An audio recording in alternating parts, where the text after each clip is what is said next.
Waste Asia में इस वक्त एक ऐसा युद्ध चल रहा है जिसने पूरी दुनिया को हिला दिया है। अमेरिका और इजराइल ने ईरान पर हमला कर दिया और कुछ ही दिनों में 1000 से ज़्यादा लोग मारे जा चुके हैं। लेकिन इन सबके बीच सबसे बड़ा सवाल यह है कि क्या यह युद्ध सिर्फ ईरान के परमाणु कार्यक्रम को रोकने के लिए है या फिर इसके पीछे एक और बड़ी रणनीति है। दुनिया में युद्ध भड़का करके भारत, चीन और रूस जैसी उभरती ताकतों को रोकने की है। आज हम आपको बताएंगे इस युद्ध की पूरी कहानी और वह साजिश जिसकी चर्चा अब दुनिया भर में हो रही है। इस वक्त पूरी दुनिया सिर्फ एक ही सवाल पूछ रही है कि आखिर अमेरिका और इजराइल ने ईरान पर हमला क्यों किया। और यह सवाल इसलिए भी बड़ा है क्योंकि हमले से कुछ घंटे पहले ही अमेरिका और ईरान के बीच जिनेवा में बातचीत चल रही थी। ईरान के विदेश मंत्री खुद उस समय बातचीत में मौजूद थे। बताया जा रहा है कि ईरान अपने परमाणु कार्यक्रम को सीमित करने के लिए एक प्रस्ताव भी दे चुका था, लेकिन उसके बावजूद अचानक हमला हो गया। आखिर क्यों? नमस्कार, द हिंदी टॉप देख रहे हैं आप और मैं हूं आपके साथ जानिसार खान। आज हम समझेंगे कि इस युद्ध की पूरी कहानी क्या है, अब तक क्या क्या हो चुका है और क्यों कुछ लोग मानते हैं कि अमेरिका दुनिया में युद्ध भड़का करके भारत, चीन और रूस जैसी उभरती ताकतों को रोकना चाहता है। कहानी की शुरुआत करते हैं 26 जनवरी 2026 से। जिनेवा में अमेरिका और ईरान के बीच एक बेहद अहम बातचीत चल रही थी। ईरान की तरफ से विदेश मंत्री अब्बास अरागची भी मौजूद थे। अमेरिका की तरफ से 2 लोग भेजे गए थे, डोनाल्ड ट्रंप के दामाद जेरेड कुशनर और मिडिल ईस्ट के दूत विटकॉफ।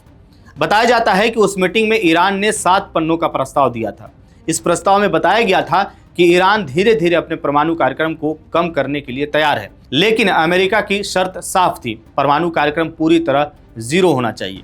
ईरान इसके लिए तुरंत तैयार नहीं था और यहीं से बातचीत का पहला दौर खत्म हो गया। जब अमेरिकी दूत वाशिंगटन लौटे तो उन्होंने ट्रंप को बताया कि ईरान पूरी तरह झुकने के लिए तैयार नहीं है। बस यही वो पल था जब कहानी ने खतरनाक मोड़ ले लिया, क्योंकि उसी समय इजराइल के प्रधानमंत्री बेंजामिन नेतन्याहू लगातार ट्रंप पर दबाव बना रहे थे। 11 फरवरी को नेतन्याहू वाशिंगटन पहुंचे और ओवल ऑफिस में ट्रंप के साथ करीब 3 घंटे की मीटिंग हुई।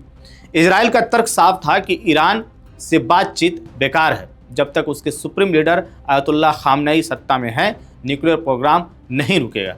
बताया जाता है कि इसी मीटिंग में पहली बार ईरान पर हमले की टाइमलाइन पर चर्चा हुई और कुछ ही दिनों बाद ट्रंप ने सार्वजनिक रूप से कहा कि वह ईरान से बातचीत करके थक चुके हैं। इसके बाद व्हाइट हाउस में एक हाई लेवल मीटिंग हुई जिसमें अमेरिकी उपराष्ट्रपति, विदेश मंत्री, CIA प्रमुख और सेना के शीर्ष अधिकारी शामिल थे।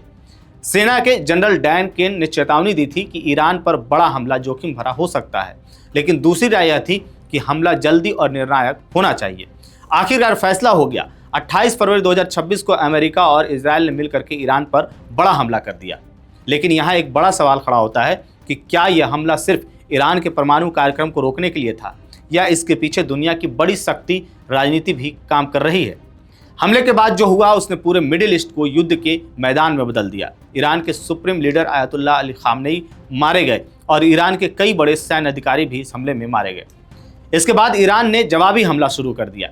ईरान ने मिसाइलें दागी कतर, कुवैत, बहरीन, UAE और खाड़ी के कई अमेरिकी सैन्य ठिकानों पर। और अब तक इस युद्ध में 1000 से ज़्यादा लोगों की मौत हो चुकी है। ईरान में सबसे ज़्यादा मौतें हुई हैं, जबकि लेबनान, इजराइल और खाड़ी के कई देशों में भी लोग मारे गए हैं। 6 अमेरिकी सैनिकों की मौत की भी पुष्टि हुई है। यह युद्ध, आपको बता दें कि अब सिर्फ ईरान और इजराइल तक सीमित नहीं रहा है, बल्कि पूरे मिडिल ईस्ट में फैल गया है। हॉर्मुज जलमार्ग, जहाँ से दुनिया का बड़ा हिस्सा तेल गुजरता है, वह भी खतरे में है। तेल टैंकरों की आवाजाही करीब 90% तक गिर चुकी है, जिसका असर पूरी दुनिया पर पड़ रहा है। तेल की कीमतें बढ़ रही हैं, शेयर बाजार गिर रहे हैं और ग्लोबल इकोनॉमी पर दबाव बढ़ रहा है। इसी बीच ईरान ने एक बड़ा आरोप लगाया है। ईरान के नेताओं का कहना है कि अमेरिका सिर्फ ईरान से नहीं लड़ रहा है, बल्कि उसकी असली रणनीति दुनिया में युद्ध का माहौल बनाए रखना है, ताकि भारत, चीन और रूस जैसी उभरती ताकतें आगे ना बढ़ सकें।